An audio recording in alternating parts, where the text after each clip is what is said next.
দেখো বন্ধুরা, আমরা এখন 14 শাক এই যে তুলতে চলে আসলাম। তো 14 শাক এই পাশের বাড়ির এক মাচাতে অনেক ধরনের সবজি লাগানো আছে, তো এখান থেকেই দেখবো কি কি শাক পাওয়া যায়। তো এই দেখো আমি এখানে কাঁকরোল ঝুলছে, কাঁকরোলও হয়েছে, তো কাঁকরোল পাতা নিয়েছি। আর এই দেখো উস্তে গাছ, উস্তে পাতা নিলাম, পুঁই শাক নিলাম, আর ওই যে চাল কুমড়োর পাতা নিয়েছি। তো এই যে পাতাগুলো এরকম তুলে এই যে আমি একটা ঝুড়ি নিয়েছি, ঝুড়ির ভিতরে রাখছি। আর এগুলো কিন্তু সবই টাটকা, আর প্রচণ্ড রৌদ্রের তাপ, তো তাকানো যাচ্ছে না, তারপরও এখান থেকে আমি শাক তুলছি।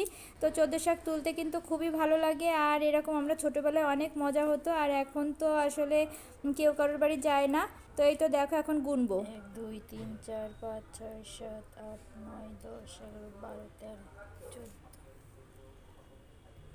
এই দেখো এই হলো 14 শাক। 14 শাক খাওয়ার নিয়ম। তো এই তো দেখো আমি 14 শাক তুলে এনেছি, এই দেখো এই যে 14 রকমের 14 শাক, দেখো কত সুন্দর। তো এই তো এখন আমি রান্না করব। এখনকার মতো ভিডিওটা এ পর্যন্ত, টাটা বাই বাই।